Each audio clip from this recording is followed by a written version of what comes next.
kita harus memiliki sebuah kesadaran spiritual. Betul. Nah, itu dengan melakukan sebuah perjalanan.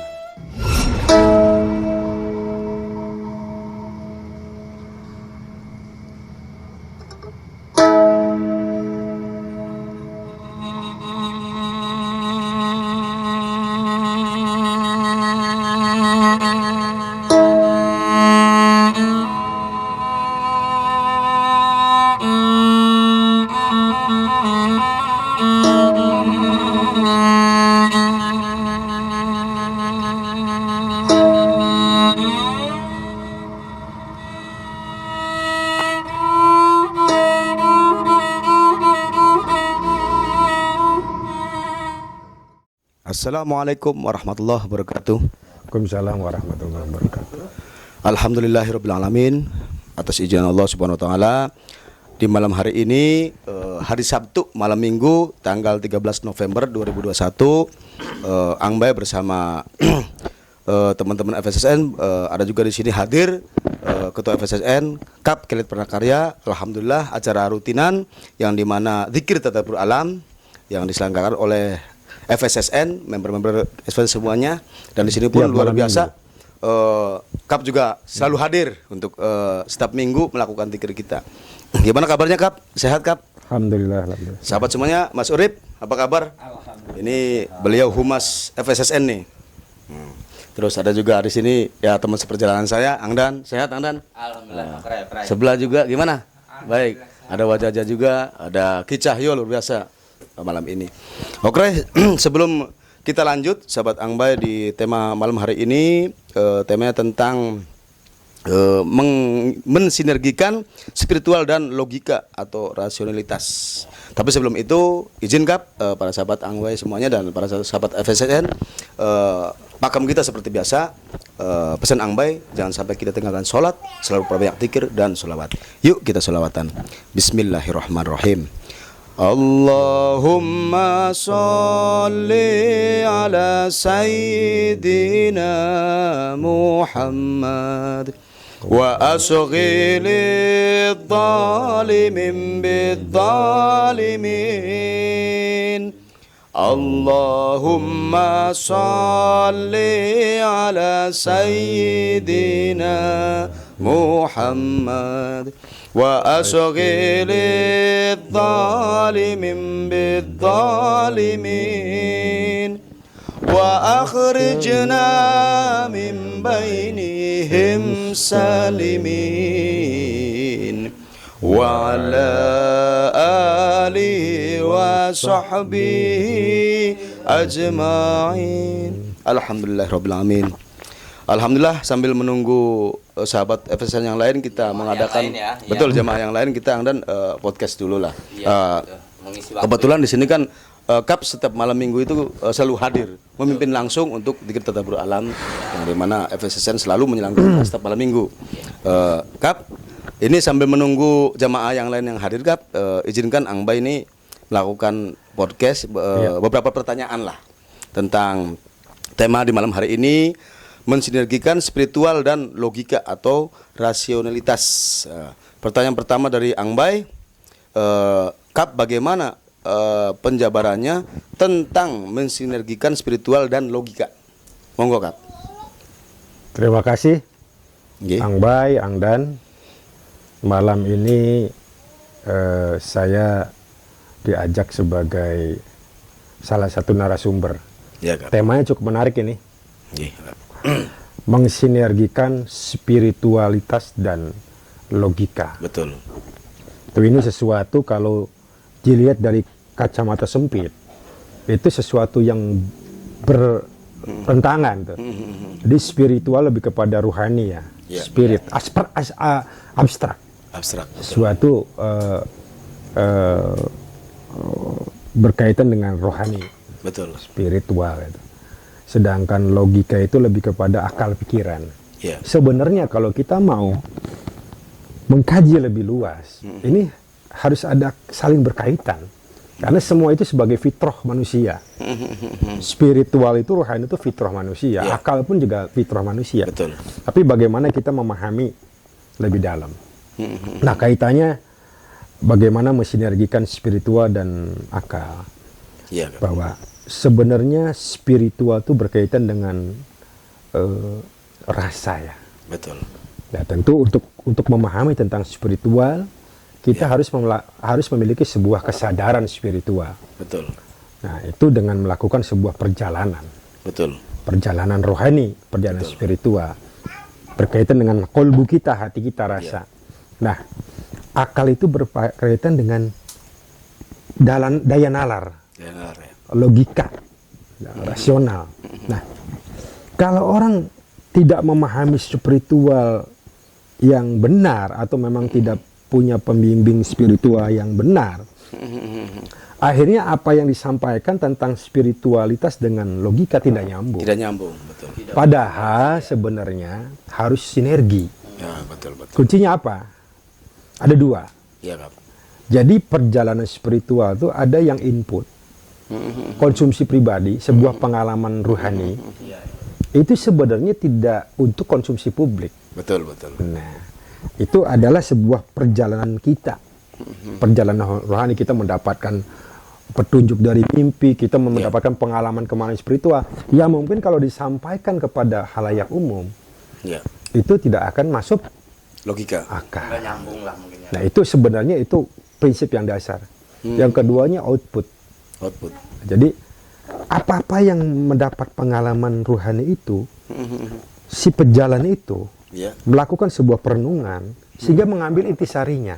Nah, intisarinya itulah yang harus disampaikan sehingga dapat dicerna oleh logika. Sebenarnya mensinergikan kan itu. Bagaimana dari pengalaman spiritualnya, dari perjalanan spiritualnya seseorang, ya, mendapatkan sebuah intisari. Intisari apa yang bisa disampaikan, bukan pengalaman perjalanannya, tapi hikmah dari itunya. Ya itu sebenarnya mensinergikan logika dengan spiritual itu. Kuncinya adalah di samping tadi kita pandai mengemas sesuatu intisari dari sebuah perjalanan spiritual kesadaran. Yang keduanya adalah bagaimana mengkoneksikan logika dengan spiritual adalah akalnya yang diimankan. Jadi yang menyambung spiritual dengan dua kubu yang berbeda antara logika dengan sesuatu yang abstrak, spiritual rohani, sesuatu yang maha luas, itu akalnya yang diimankan. Sehingga apa? Antara rasa dengan akalnya tidak bertentangan. Harus disinergikan. Connect. Itu adalah yang mengkoneknya. Kedua, akalnya yang diimankan. Barangkali itu luar biasa, subhanallah. Angbai. Mangga Angdan, barangkali ada pertanyaan untuk Kap. Ini sebenarnya kita ini diundangnya di rumah Anghar ini ya, Kap ya, untuk melakukan zikiran rutin ya. Zikiran rutin setiap malam minggu. Izin bertanya nih buat Kap. Apa esensi dari sinerginya spiritual dan logika, Kap? Ini, Kap. Ya ini sangat penting ya. Ya. Karena esensi sebuah perjalanan spiritual, di samping untuk dirinya mendapatkan sebuah ketenangan batin, dekat dengan Allah, selalu membersihkan hati, juga goalnya adalah bagaimana memberikan sebuah pencerahan, ya, memberikan sebuah spirit motivasi kepada yang lain. Goalnya itu tentunya memberikan spirit motivasi, tentu harus yang rasional, yang bisa diterima oleh halayak umum. Itu apa esensinya? Esensinya yang tadi seperti Kap sudah sampaikan, bahwa bagaimana seorang yang sudah memiliki sebuah kesadaran spiritual, sudah melakukan sebuah perjalanan spiritual, justru harus lebih rasional, bukan irasional. Intinya pandai mana mengemas mutiara hikmah. Goalnya itu adalah bagaimana seorang yang memiliki sebuah kesadaran spiritual, tutur katanya itu mengandung hikmah, mengandung mutiara hikmah, mengandung kata-kata motivasi. Bukan yang irasional, tapi justru rasional. Justru sebaliknya, seorang yang memiliki sebuah kesadaran spiritual harus lebih maju pemikirannya. Harus lebih pandai, mampu memandang jauh ke depan. Kenapa? Karena dia sudah bisa mensinergikan antara hati rasanya, kejernihan hatinya, dengan kebeningan akilnya. Itu sebenarnya apa esensinya? Spiritual disinergikan dengan logika. Bagaimana mutiara hikmah itu? Bagaimana seseorang itu mampu memberikan sebuah spirit motivasi Kata-katanya mengandung hikmah, kata-katanya mengandung kearifan, kata-katanya mengandung sesuatu yang menyentuh. Ya, itu sebenarnya bukan yang diceritain. Saya kemarin tuh, saya di sana ada yang bisikin ini. Bukan Oh, bukan itu. Itu pengalaman pribadi. Ketemu sama ini sama Itu tidak boleh dipublikasi. Saya dapat barang antik ini. Iya. Tapi mutiara hikmahnya, seorang yang memiliki sebuah kesadaran itu, tutur katanya itu dengan ini nyambung, sehingga apa? Orang merasa termotivasi. Iya. Itu sebenarnya esensi dari bagaimana kita mensendirikan spiritualitas dengan logika. Iya. Bagaimana mendapatkan sesuatu mutiara hikmah itu. Gitu loh, mutiara hikmah. Kata-katanya mengandung hikmah, kata-katanya mengandung motivasi. Gitu loh. Itu sebenarnya ya. Dan mungkin pengalaman pribadi tersebut mungkin walaupun harus diutarakan tapi kepada orang yang tepat mungkin ya Kap. Ya artinya gini.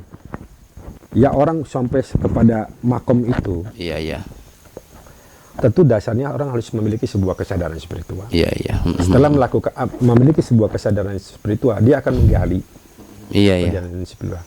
Mesti memiliki sebuah guru, pembimbing. Boleh pengalaman spiritual itu diceritakan ke guru, diulas sehingga mendapatkan intisarinya. Itu mutiara hikmahnya. Iya, mutiara hikmahnya. Oh iya. Artinya sebenarnya yang paling utama dari melakukan sebuah perjalanan spiritual itu mendapatkan ketenangan batin, selalu dekat kepada Allah, dan dia bisa memberikan satu spirit buat orang lain ya. Nah itu spiritnya itu adalah mutiara hikmah itu. Nah di Islam sebuah perjalanan spiritual adanya di ajaran tasawuf. Oh iya. Jadi seorang yang melakukan perjalanan spiritual itu adalah orang yang menggali ajaran tasawuf. Seorang sufi ya bisa melalui torekot. Nah itu disitulah akan digali. Dia akan mengenal dirinya dulu. Nah, sebenarnya esensi spiritual itu mengenal dirinya, baru mengenal Tuhannya. Goalnya dia bisa melogikakan pengalaman spiritualnya, dikemas menjadi rasional dan bisa diterima oleh halayak. Itu hikmahnya. Hikmah. Mutiara hikmah. Nah, kata-kata yang mengandung motivasi. Jadi seorang spiritual justru kalau misalkan dia itu aneh-aneh, walaupun dia tahu misalkan di sini dia memahami tentang dunia alam goib apa, dia tidak sembarangan mengatakan. Dia akan lebih banyak berkata dengan hatinya. Yang disampaikan itu kata-kata hikmahnya. Udah nggak ada apa-apa di sini, perbanyak zikir aja sama Allah. Seperti itu. Artinya dia pandai menempatkan dirinya. Jadi seorang yang mensendirikan spiritual dengan logika, dia berbicara dengan siapa? Berbicara dengan halayak umum yang memang kapasitasnya hanya segitu, ya dia akan mengikuti alur itu. Kalau dia berbicara dengan seorang guru mursyid, mungkin dia juga akan berbicaranya yang apa yang dia sampaikan dengan pengalaman pribadinya. Jadi seorang pejalan spiritual yang bisa mensendirikan dengan logika, pandai menempatkan dirinya. Dia berbicara dengan siapa? Dia ada di lingkungan mana? Nah itu sebenarnya di situ esensinya. Keren. Esensinya sih ya mungkin ya mana dari Kap itu yang dimana seorang spiritual itu ya nikmati proses perjalanannya, abaikan target pencapaiannya. Itu yang lebih ajib. Kenapa? Ya biar kita nggak kepo ketika ada hal ini hal itu di hutan. Ya tidak ada target pencapaian, tapi ada goal. Itu mutiara hikmah. Betul. Karena kita kan ada hablum minallah dan hablum minanas. Betul. Nah, yang hablum minanasnya itu kita bagaimana mengemas sebuah perjalanan spiritual kita bisa dicerna untuk orang lain. Betul. Gitu. Dari bahasa tubuhnya dia saja sudah bikin adem orang. Dan kata-katanya harus bikin adem orang, bukan orang malah bingung. Saya nggak masuk akal. Iya betul. Nggak logis. Karena nggak masuk akalnya dia tidak bisa mengemas, tidak bisa mengkoneksikan, tidak bisa mensinergikan antara spiritual dengan logika. Ya, perjalanan spiritual dicerikan untuk orang awam ya, umum ya, nggak sampai. Betul. Luar biasa jawabannya. Mungkin dari Ki Cahyo ada yang dipertanyakan untuk tema malam hari ini. Mumpung kita ada hadir guru kita Kap, ini Ketua FSSN, yang dimana tema malam hari ini tentang mensinergikan spiritual dan logika atau rasionalitas. Ki Cahyo Monggo. juga nih seorang ahli ini nih, ahli hipnoterapi nih Ki Cahyo ini. Ada metafisik juga beliau nih. Ya. Monggo. Terima kasih kepada semua rekan-rekan di sini, Ketua Sami-sami. Kap juga di sini, Pak Ketua. Saya ingin menanyakan mungkin untuk hal layak umum, bagaimana seseorang ini ingin mempelajari spiritual itu dalam logikanya gitu. Ya. Mungkin itu saja, Kap. Terima kasih. Terima kasih Ki Cahyo Pamukus, ini salah satu member FSSN juga, dan ini jamaah lama. Jamaah lama. Jadi sebenarnya spiritual tuh, ruhani itu fitrah manusia. Fitrah manusia, artinya mau dipelajari mau tidak itu fitrah. Sudah fitrah, artinya sudah suatu sunatullah. Cuma persoalannya kita membangun kesadaran dulu. Yang pertama kita dibangun dulu kesadaran kita, kesadaran spiritual, kesadaran diri. Oh, kita ini adalah makhluk ciptaan Allah. Kesadaran dulu. Dari kesadaran spiritual itu kita ingin menggali, mengenal diri kita. Nah itu sebenarnya spiritual itu mengenal diri kita. Nah tentunya alangkah lebih bagusnya kita punya seorang pembimbing guru. Ya, ada esensinya adalah spiritual itu bagaimana kita mengenal diri kita. Terus dengan melakukan perjalanan. Metodologinya banyak perjalanan. Dengan jikiran. Ini juga spiritual kita. Kita setiap malam minggu istiqomah melakukan tawasul, jikiran, doa bersama, itu juga bagian dari perjalanan spiritual. Bisa juga dengan mungkin orang tuh banyak sholat malam, atau banyak juga orang itu puasa. Kalau kata orang Cirebon tirakat, banyak metodenya. Tapi itu benar kuncinya kata Ang Bay. Nikmati proses perjalanannya, abaikan target perjalanan. Artinya spiritual itu bukan ilmu. Orang memahami spiritual itu ilmu. Pengen duwe kesaktian, bukan. Nah, itu hanya bonus saja. Itu. Jadi spiritual bukan ilmu begitu, bukan. Sebuah pencarian diri. Itu barang. Nah, setelah dia itu sudah tergali spiritualnya, baru dia akan bagaimana dia mensinergikan dengan logikanya. Karena apa? Dia juga punya tanggung jawab moral kepada hablum minanas kan? Iya. Jangan sampai yang disampaikan tuh yang aneh-aneh. Itu biarlah untuk konsumsi dia. Iya. Pengalaman aneh-aneh itu mungkin dengan teman seperjalanannya boleh diskusi. Atau dengan guru pembimbingnya. Saya kira itu Ki Cahyo. Iya. Ini yang bayang apa yang dulu disampaikan oleh Kap nih Angdan, yang dimana perjalanan spiritual itu Ki Cahyo nikmati proses perjalanannya, abaikan target pencapaian. Saya berpikir, iya ya, kalau saya berhenti di sini, nanti saya dicapnya yang aneh-aneh. Contoh, walafu nih, ya entah paranormal saya, dukun lah ini itu. Nah, karena saya tidak langsung kan dengan sendirinya lah pengalaman spiritual itu entah datang dari mimpi atau dari mursyid yang menyampaikan, nih ijazah ini, kan ini, yang dimana menurut saya sarannya jelas. Ya udah okray saya, gitu loh. Seperti itu. Tapi kalau yang aneh-aneh, yang berat-berat, yang waduh kayaknya ini aneh nih, kayaknya nih jelas enggak nih, ya saya tutup dulu lah. Kalau intinya gitu. Seorang pejalan spiritual itu harus smart, justru harus rasional, justru harus lebih cerdas. Karena apa? Akalnya sudah diimankan, hatinya sudah bersih, akhirnya pikiran juga jernih. Seorang pejalan spiritual justru harus memiliki pandangan jauh ke depan, harus smart, harus out of the box, memiliki lompatan jauh ke depan, rasional. Jadi intinya dia itu dengan membangun sebuah kesadaran spiritual dengan perjalanan spiritualnya, justru harus cerdas, smart. Itu sebenarnya kalau orang itu baru melakukan sebuah perjalanan terus jangan aneh, menurut kita itu baru euforia. Artinya dia mungkin tidak salah, tapi lagi senang-senangnya. Sehingga saking euforia, saking senangnya itu disampaikan itu. Cuman takutnya kan arahnya ngaco gitu. Takutnya yang nerima itu nggak paham. Nggak paham. Jadi harus betul-betul disinergikan antara intelektual quotient dan spiritual quotient itu ya. Betul. Ya itu. Orang yang memiliki sebuah kecerdasan spiritual, emotional quotient, pasti dengan sendirinya intelektualnya juga tergali. Intelijensinya juga tergali. Itu dengan otomatis. Emotional quotientnya, kecerdasan emosionalnya tergali. Dia akan memiliki sebuah nafsu yang mutmainnah. Jadi ada rem dengan sendirinya Kap ya, seperti itulah. ada bisa mengkoneksikan secara otomatis. Mana ya tadi pandai menempatkan diri. Iya. Mana porsinya saya harus sampaikan. Mana yang tidak porsinya untuk disampaikan. Gitu loh. Masa dia misalkan ngobrol sama orang masyarakat yang awam, pemahaman agamanya, bicara yang terlalu berat kan nggak mungkin. Iya. Yang bisa diterima oleh halayak. Iya.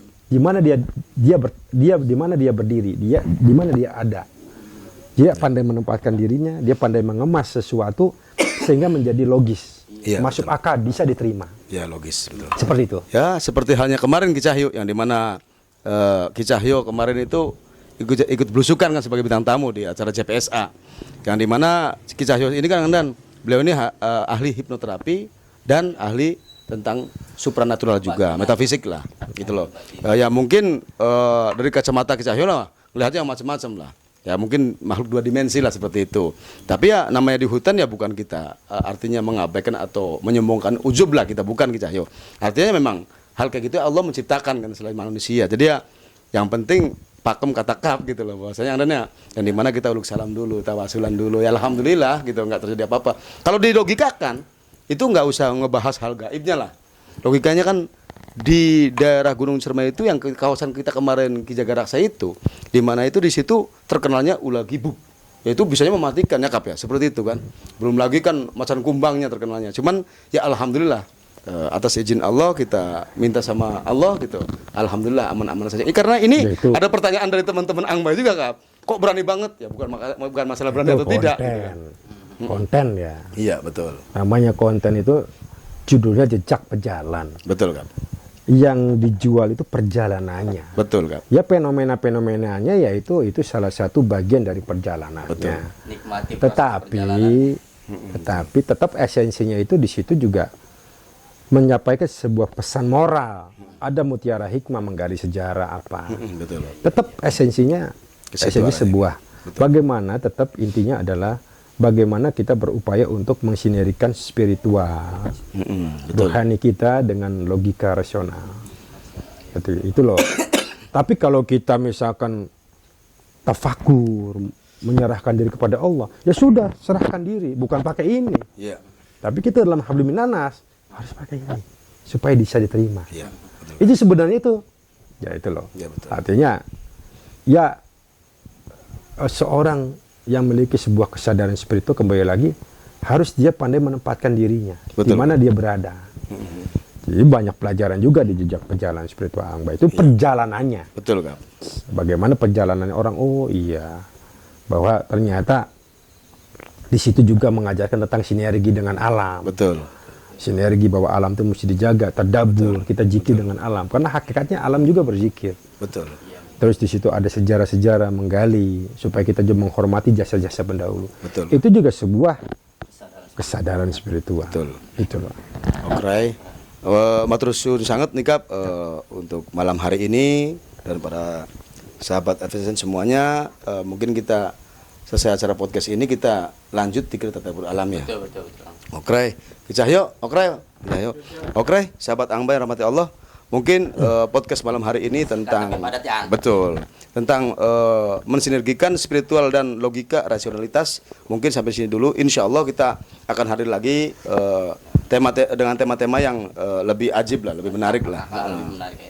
Oke, sahabat Angbai, pesan Angbai jangan sampai kita tinggalkan sholat, selalu perbanyak dzikir dan sholawat. Yuk kita sholawatan. Bismillahirrahmanirrahim. Ya Rabbi bil Mustafa balligh maqasidana waghfir lana ma madha ya wasi'al karami huwal habibul ladzi turja syafa'atuhu likulli hawlin minal ahwali muhtahimi maulaya salli wa sallim daiman abada ala habibika